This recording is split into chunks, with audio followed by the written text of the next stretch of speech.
അതെ, ഇതൊരു കുഞ്ഞ് വീഡിയോ ആണ് കേട്ടോ. ഇന്ന് രാവിലെ ഞാനൊരു ഫിഷ് കറി ഉണ്ടാക്കാമെന്ന് വിചാരിച്ചേ. അപ്പം ഞാൻ കുറച്ച് അയക്കൂറ വാങ്ങിച്ചിട്ടുണ്ടായിരുന്നു. അപ്പോൾ അതൊന്ന് വറുത്തരച്ച് വെക്കാമെന്ന് വിചാരിച്ചു രാവിലെ തന്നെ. ഓഫീസിൽ പോകുന്നതിന് മുന്നേ ഒക്കെ ആവണമല്ലോ. അപ്പം രാവിലെ തന്നെ അമ്മ എണീറ്റിട്ട് അമ്മ ചായക്ക് വെള്ളമൊക്കെ വെക്കുന്നുണ്ട്.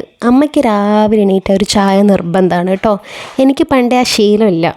അത് നന്നായിന്ന് തോന്നുന്നു അല്ലേ. അപ്പം അമ്മയ്ക്ക് വേണ്ടിയിട്ട് ചായ ഞാൻ വെച്ചിട്ടുണ്ട്. അടുപ്പത്ത് മീൻകറി ആക്കാനുള്ള ഒരു തയ്യാറെടുപ്പിലാണ് ഞാൻ. അപ്പം ചായപ്പൊടിയൊക്കെ ഇട്ട് അമ്മയ്ക്ക് ചായ കൊടുത്തതിന് ശേഷം ഞാൻ ഓരോ പണിയും ആദ്യം ഞാൻ ഉള്ളിയും തക്കാളിയും ഇഞ്ചി വെളുത്തുള്ളി എല്ലാ സാധനങ്ങളൊക്കെ അരിഞ്ഞു വെച്ചു.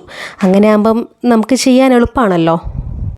ചിലപ്പം തോന്നും നമ്മളെ സ്ത്രീകൾക്ക് എന്തുമാത്രം പണിയാണ്. എത്ര എടുത്താലും തീരാത്തത്ര പണികളില്ലേ. എത്ര സമയമാണ് അടുക്കളയിൽ പോകുന്നത് നമുക്ക്. ഇനിയിപ്പം ദോശ ഉണ്ടാക്കാമെന്ന് വിചാരിച്ചു രാവിലെ തന്നെ. ഞാൻ പ്രത്യേകിച്ച് വേറെ കറിയൊന്നും ഉണ്ടാക്കുന്നില്ല. ഫിഷ് കറി ഉണ്ടല്ലോ, അതും ദോശയും കഴിക്കാമെന്ന് വിചാരിച്ചു. അതിന് തേങ്ങ കുറച്ച് വറുത്തരക്കുകയാണ്. എനിക്ക് മിക്സിയിൽ ചെയ്യാൻ കുറച്ച് പേടിയുള്ള ആളാണ് കേട്ടോ.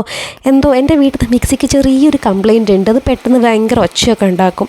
അപ്പോൾ ഞാൻ എപ്പോഴും പേടിച്ചുകൊണ്ടാണ് മിക്സി യൂസ് ചെയ്യാറുള്ളത്.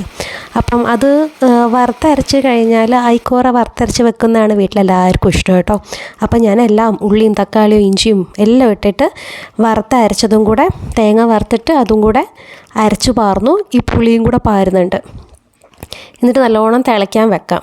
ആ സമയം കൊണ്ട് നമുക്കിനി എന്തൊക്കെ പണിയുണ്ട്. ഇനി ദോശയൊക്കെ ചുടണമല്ലോ. അപ്പം അതൊരു ഭാഗത്ത് വെച്ച് കഴിഞ്ഞാൽ ആ ഒരു പണി കഴിഞ്ഞല്ലോ. സാധാരണ എപ്പോഴും ഉപ്പേരിയൊക്കെ ഉണ്ടാക്കാറുണ്ട്. ഇന്ന് എന്തോ ഒരു മടി, അതുകൊണ്ട് വെറും ചോറും മീൻകറിയും മതിയെന്ന് വിചാരിച്ചു. പിന്നെ രാവിലെ ആയി കഴിഞ്ഞാൽ അച്ഛൻ അടുക്കളയിൽ വന്നിരുന്ന് നമ്മളിങ്ങനെ കുറേ സംസാരിച്ചിരിക്കും കേട്ടോ. കുറേ കാര്യങ്ങളൊക്കെ. രാഷ്ട്രീയമൊന്നുമല്ല, കാരണം എനിക്കതിനെപ്പറ്റി വലിയ അറിവില്ലാത്തതുകൊണ്ട് ഞാൻ അതിനെപ്പറ്റി സംസാരിക്കാറില്ല. അപ്പോൾ വീട്ടിലുള്ള മാങ്ങ ഉണ്ടായിട്ടുണ്ടായിരുന്നു. അപ്പോൾ അതൊരു കഷ്ണം രാവിലെ തന്നെ കഴിച്ചിട്ട് അച്ഛൻ എന്തൊക്കെയോ കാര്യങ്ങൾ പറയുന്നുണ്ടായിരുന്നു. അതൊക്കെ കേട്ടിരുന്നു. പിന്നെ ഞാനൊരു ഡയറ്റ് തുടങ്ങിയാലോ എന്നുള്ളൊരു ആലോചന ഉണ്ടായിരുന്നേ. അപ്പോൾ ഞാനിന്ന് കക്കിരിയൊക്കെ ഉഷാറായിട്ട് ചെത്തി തോലൊക്കെ പോക്കി റെഡിയാക്കുകയാണ്. ഓഫീസിൽ പോകുമ്പം ഇത് കൊണ്ടുപോകാമല്ലോ. വീട്ടിലുണ്ടെങ്കിലുണ്ടല്ലോ കുറച്ച് ഭക്ഷണം അധികം കഴിക്കും. ഞാൻ ചില സമയങ്ങളിലൊക്കെ ഉച്ചയ്ക്ക് വീട്ടിൽ വരുന്ന ആളാണേ. പക്ഷേ വന്നു കഴിഞ്ഞാൽ എല്ലാവരും കൂടി ഇരിക്കുന്ന സമയത്ത് കുറച്ച് ചോറ് അധികം കഴിച്ചു പോകും. അപ്പം ഞാൻ വിചാരിച്ചു ഇന്നിപ്പോൾ വരണ്ട, ഓഫീസിൽ പോയിട്ട് കഴിക്കാമെന്നുള്ളത്. അപ്പോൾ ഞാൻ കക്കിരി ഒക്കെ അരിഞ്ഞ് സ്റ്റൈലാക്കി വെച്ചിട്ടുണ്ട്. ഇനിയിപ്പം അതൊക്കെ ഒന്ന് ടിഫിൻ ബോക്സ് ഒന്ന് പാക്ക് ചെയ്യണം. അച്ഛൻ അത് അരി കഴുകുന്നുണ്ട് കേട്ടോ. അച്ഛനാണ് ചോറിൻ്റെ പണി. അച്ഛൻ അടിപൊളിയായിട്ട് ചോറ് വെക്കും. കറക്റ്റ് വേവിലായിരിക്കും ഉണ്ടാവുക. ചിലപ്പോൾ അമ്മി ഞാനൊക്കെ വെച്ച് കഴിഞ്ഞാൽ ഒന്നിലെ വേവ് കൂടുതലായിരിക്കും, ഒന്നിൽ തീരെ വെന്തിട്ടുണ്ടാവില്ല. അപ്പം അച്ഛനെ കറക്റ്റ് ടൈം നോക്കിയിട്ടാണ് അതൊക്കെ ചെയ്യുക. അപ്പം ഡെയിലി അച്ഛൻ്റെ പണിയാണ് ചോറ് വെക്കുക എന്നുള്ളത്. പിന്നെ കുക്കിംഗ് ഒക്കെ ഞാനും അമ്മയും കൂടെ ചെയ്യും. ഓഫീസിൽ പോകുന്നതിന് മുന്നേ എല്ലാ പണികളും കഴിയും. പിന്നെ അച്ഛൻ എല്ലാത്തിലും ഹെൽപ്പ് ചെയ്യും കേട്ടോ. ഇത് കഴിഞ്ഞാൽ വെറുതെ ഇരിക്കൊന്നുമില്ല.